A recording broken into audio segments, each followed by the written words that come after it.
नमस्कार, मैं Rakesh Tiwari. Madhya Pradesh Chhattisgarh TV 27 digital platform में आपका हार्दिक स्वागत है। आज अगर हम स्पेशल प्रोग्राम चौपाल की बात करें तो पूरे भारतवर्ष में लोकसभा चुनाव का बिगुल बज चुका है और बिगुल जिस प्रकार से बजा है, मध्य प्रदेश की अगर हम बात करें तो मध्य प्रदेश में लोकसभा सीट 29 सीट है। 29 सीट में अगर हम वर्तमान मुख्यमंत्री की बात करते हैं डॉक्टर मोहन यादव की, तो उनका साफ ये कहना है कि 29 के 29 कमल इस बार भारतीय जनता पार्टी के झोली में डालने का प्रयास हम करेंगे। लेकिन मुद्दे की बात है कि अगर मध्य प्रदेश में हम विपक्ष की भूमिका में कांग्रेस इस समय निर्वहन कर रही है, लेकिन मध्य प्रदेश के खजुराहो लोकसभा की अगर हम बात करें तो यहाँ का चुनाव का जो नज़ारा है निश्चित रूप से हाई प्रोफाइल हो चुका है। हाई प्रोफाइल होने के कई कारण हैं। अगर हम बात करें इंडिया अलायंस की, तो इंडिया अलायंस की तरफ से समाजवादी पार्टी की मीरा यादव को खजुराहो लोकसभा से प्रत्याशी बनाया गया था। लेकिन अगर हम विपक्ष की बात करते हैं तो उनका साफ ये कहना है कि कहीं न कहीं षड्यंत्र, किसी न किसी प्रकार की कुछ ऐसी बातें हुई जिससे हमारे प्रत्याशी का नामांकन निरस्त किया गया है। आज मेरे साथ टीवी 27 डिजिटल प्लेटफॉर्म के चौपाल में कटनी जिले के अगर भारतीय जनता पार्टी जिला अध्यक्ष दीपक टंडन जी हैं और विपक्ष की भूमिका में सशक्त भूमिका जो निर्वहन कर रही है कांग्रेस, उनके जिला अध्यक्ष विक्रम खम्परिया जी हैं। मैं सिर्फ इतनी बात करूंगा आज के चर्चा और परिचर्चा में कि लोकसभा चुनाव में अगर खजुराहो लोकसभा की बात करें तो जिस प्रकार से हाई प्रोफाइल यहाँ का चुनाव हुआ है, लेकिन विकास का मुद्दा क्या है, शिक्षा का मुद्दा क्या है, स्वास्थ्य का मुद्दा क्या है और जनता जो पेरी जा रही है। अगर हम बात करते हैं पेरने की या पिसने की, तो कहीं ना कहीं इस चुनाव में अगर हम देखते हैं तो निश्चित तौर से मारी जाती है जनता। जनता भी हमारे साथ है, आप पीछे देख सकते हैं, ये जनता जनार्दन है और जनता जनार्दन इस लोकसभा चुनाव में किसके सर पे ताज पहनाएगी, आज इसी विषय पे हम चर्चा और परिचर्चा करेंगे। पहला अगर हम प्रश्न लेते हैं तो हम भारतीय जनता पार्टी जिला अध्यक्ष दीपक टंडन से लेते हैं।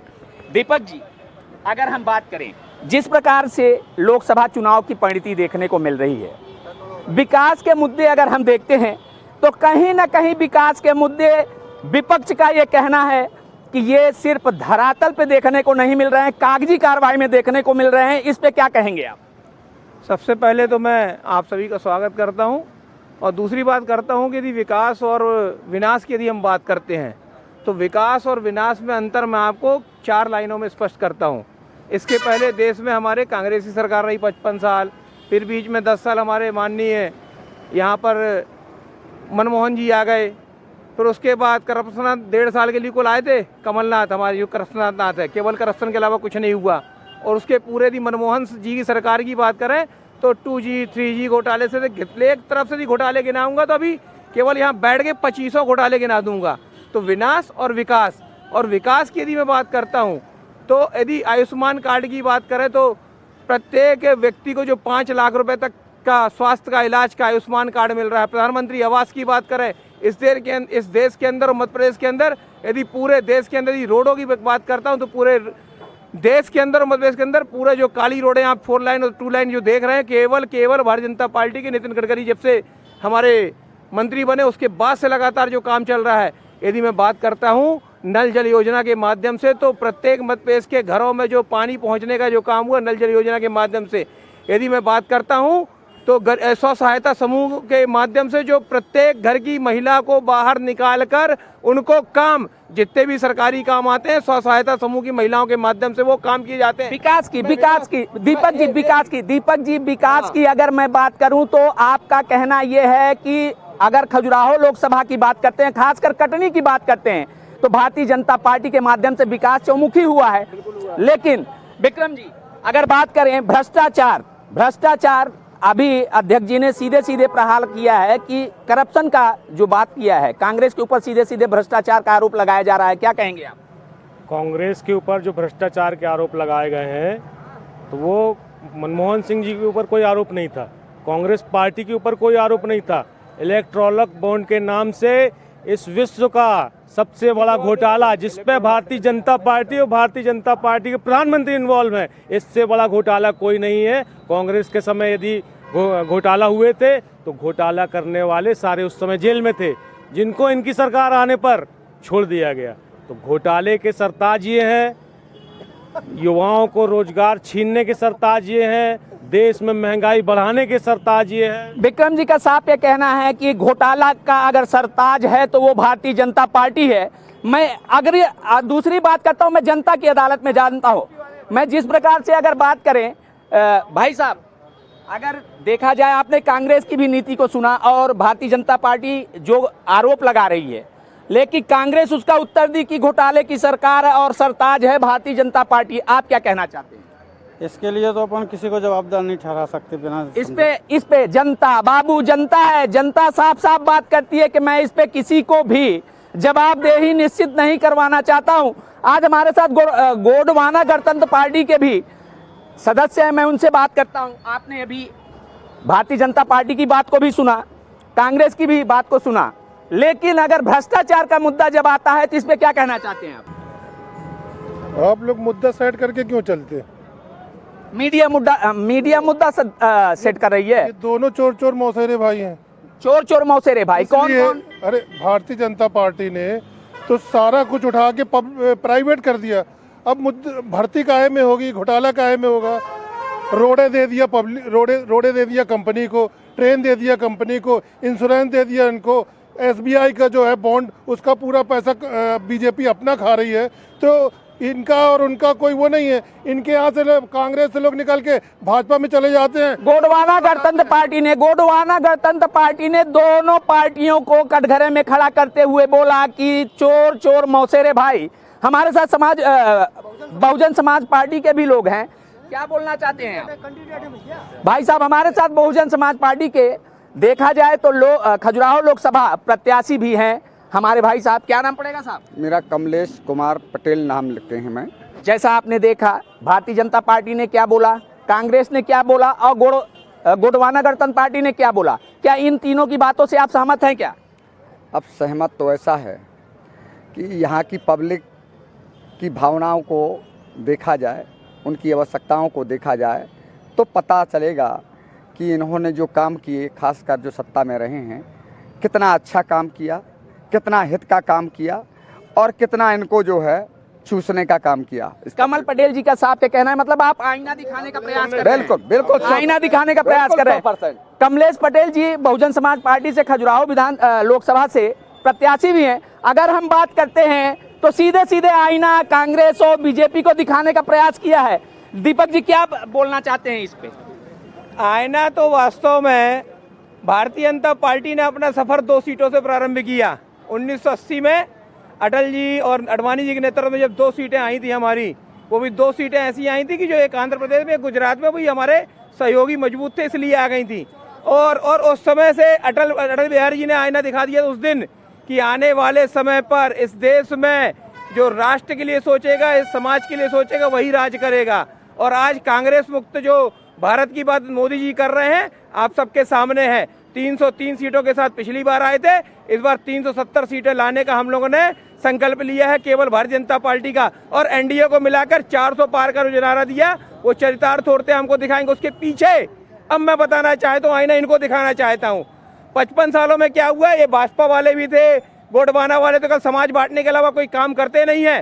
भारतीय जनता पार्टी ने सबका साथ, सबका विकास, सबका विश्वास प्राप्त करते और सबके प्रयास से देश को आगे लाने का प्रयास किया। देश को आगे लाने की बात है, समय की कमी है, समय की, दीपक जी समय की कमी है, दीपक जी समय की कमी है। मैं आपको बता रहा हूँ, इस देश के अंदर केवल 4 लोगों के बारे में सोचने की बात की मोदी जी ने, और हमारे सांसद जी भी केवल यही बोलते हैं, बीडी भाई साहब, केवल इस देश का गरीब, पहला व्यक्ति गरीब को आगे लेके आना, उसके लिए लगातार योजना में इसके पहले आपको बताई।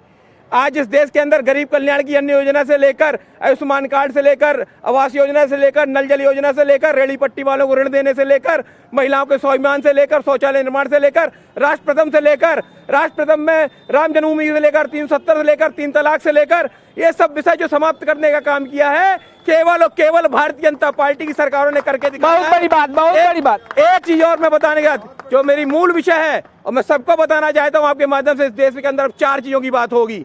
एक गरीब, दूसरा युवा के लिए यदि कोई काम किया तो हमारे मुख्यमंत्री, हमारे प्रधानमंत्री, हमारे सांसद ने करके दिखाया।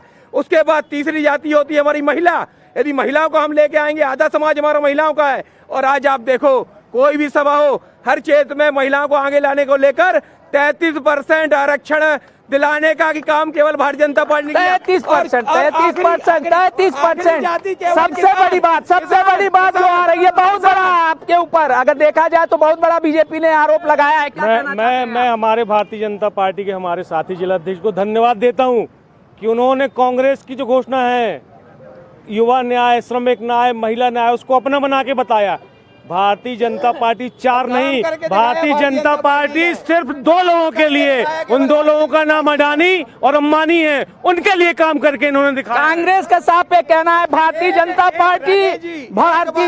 पार्टी अगर बात किया जाए विकास को तो 2 लोगों को लेकर के विकास के मुद्दे को सामने लेके आई है, अडानी और अंबानी। बहुत बड़ा आरोप कांग्रेस ने लगाया है, इस पे आप क्या कहना चाहेंगे दीपक जी?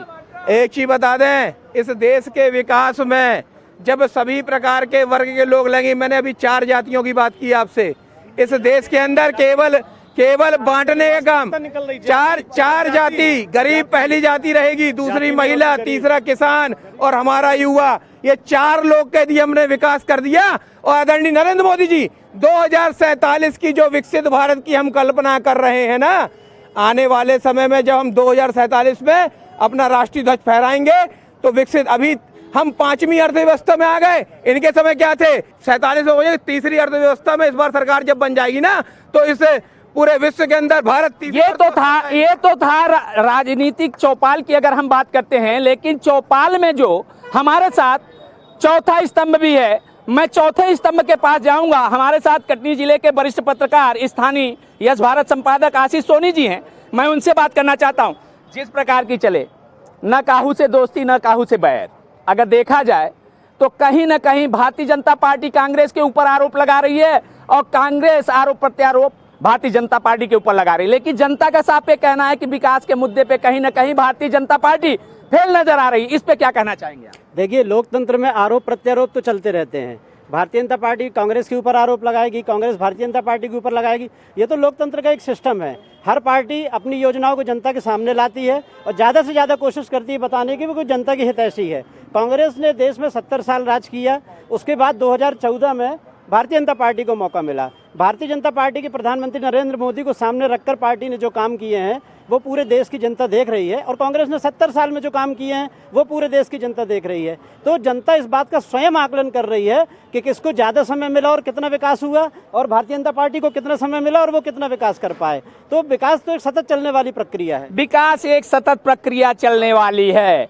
बात अब है मध्य प्रदेश छत्तीसगढ़ डिजिटल प्लेटफॉर्म की अगर हम बात करते हैं तो आज जो प्रमुख मुद्दा निकल के आ रहा है खजुराहो लोकसभा क्षेत्र से, तो यहाँ सबसे प्रमुख मुद्दा ये है कि लड़ाई किसी बात की नहीं है, लड़ाई विजन की है, लड़ाई रीजन की है। लेकिन सबसे बड़ी बात अगर खजुराहो लोकसभा में विष्णु दत्त शर्मा की हम बात अगर करें तो ये लड़ाई विराट लड़ाई प्राप्त करने के लिए है कि वर्चस्व की लड़ाई में कौन कहां जीतता है, कहां हारता है। देखते रहिए आप TV 27 डिजिटल प्लेटफॉर्म। मैं राकेश तिवारी। जय हिंद, जय भारत।